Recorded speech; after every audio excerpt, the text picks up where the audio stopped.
It's Friday, December 23rd. This is The Gateway. I'm Wayne Pratt. The heaviest of the snow has moved out, but the high winds and extreme wind chills will continue today.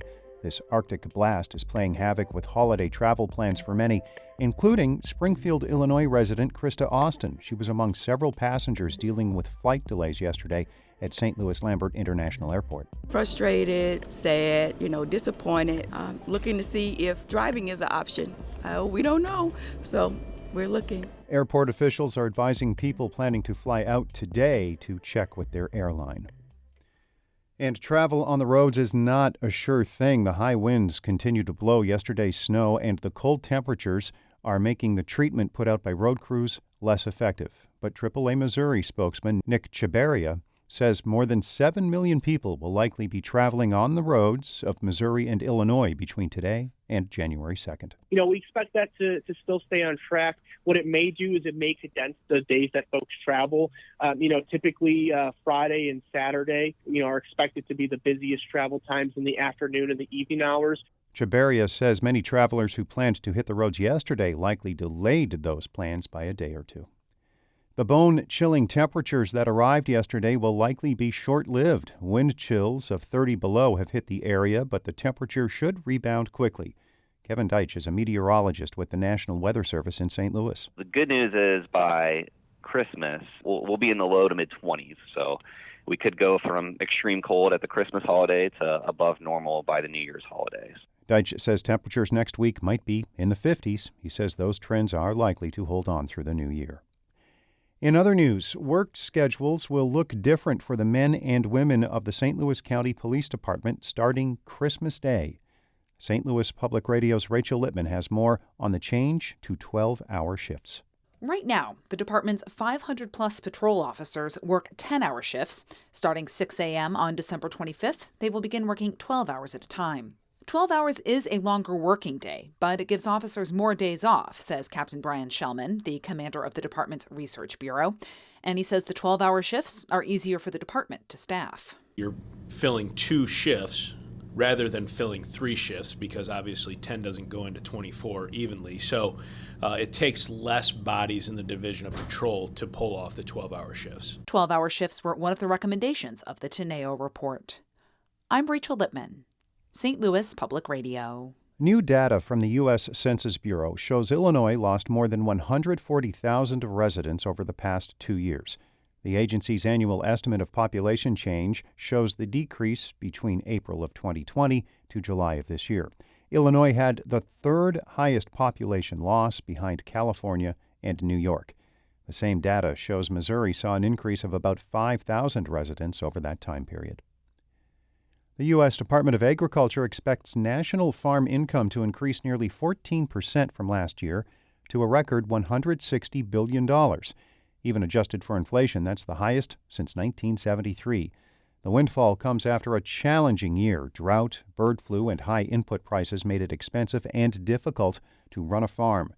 Barrett Nelson is with the American Farm Bureau. It's important to note that as these prices have risen, they've really risen because of obstacles. Those challenges tightened supplies and pushed up prices, but the price tags for things like animal feed, fertilizer, and fuel have risen faster than revenues.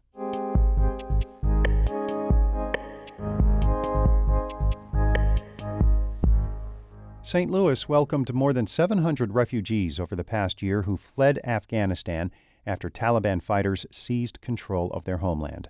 Some are trying to start businesses to create jobs that will attract other Afghans to the area. As St. Louis Public Radio's Andrea Henderson reports, the entrepreneurs want to reflect their culture and help new arrivals feel comfortable in the region. Okay, Puya Zabihula is taking photos of a woman inside a dome-shaped greenhouse at the Missouri Botanical Garden.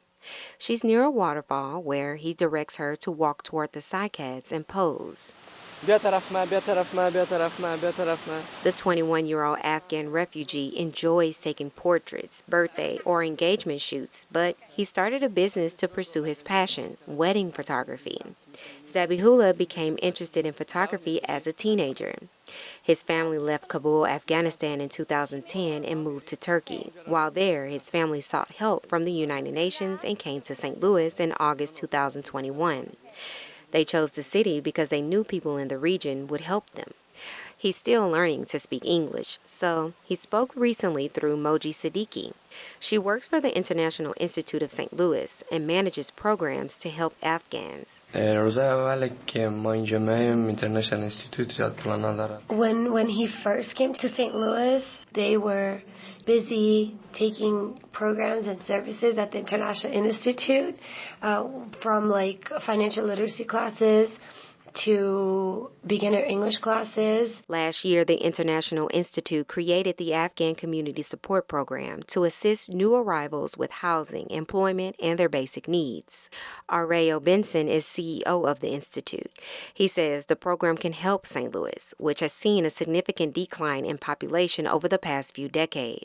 We know that the Afghan community also has an entrepreneurial background, so we expect to see Afghan businesses grow. The Institute also set up the Afghan Entrepreneurship Grant Fund, which provides applicants $15,000 to start a business. Zabihullah applied for the grant, but didn't receive one. He works at a sandwich shop to fund his wedding photography business on his own. Besides his native Dari, he also speaks Farsi, Turkish, Kurdish, and Azerbaijani. Siddiqui says those are valuable skills in a city with growing numbers of people from Central and South Asia. He has cultural experience, and in St. Louis specifically, there are no Afghan photographers at his level. Amin Sahel also is trying to get his business up and running in St. Louis.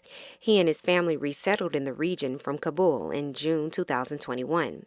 Sahel worked as an interpreter and cultural advisor for the U.S. government. His life was quickly uprooted when U.S. officials advised him to leave as soon as possible because the Taliban would target him. Sahel had to start over when he moved to St. Louis. He didn't have a home or a job, so opening the Afghan rug business was almost an afterthought. Now that he's settled, he's been working on his business plan and is trying to start a limited liability company. But he's struggling with funding the online shop. The biggest challenge that right now I have is financially. I can say I'm the only person who works in my family. Sahel says it will take about $20,000 to start his business. He has about $5,000 of that set aside, but he needs more time to save the rest. He also plans to sell other culturally related household goods so new Afghan families can feel comfortable in St. Louis. In this evacuation, people just came with whatever outfit that they had on. They couldn't bring anything with them. Sahel and Zabihullah hope their businesses show other Afghans across the country that St. Louis is a place where they can plant new roots and grow. I'm Andrea Henderson, St. Louis Public Radio. Our David Caceres edited that report. Before wrapping up, this is the final episode of The Gateway for 2022. We are taking a break for the holidays, so this daily extravaganza will not return until early January. A big thanks to all in the newsroom this year whose work makes this podcast a reality, also to those who fill in when I'm not around. And thanks to all who download the podcast or just listen at stlpr.org. That includes the listeners who call me out when there is a mistake, and I had a doozy this year. Enjoy the holiday season. The Gateway is a production of St. Louis Public Radio, a listener-supported service of the University of Missouri-St. Louis. Music by Ryan McNeely of Adult Fur, and a big thanks to Ryan as well. He's been with us since day one.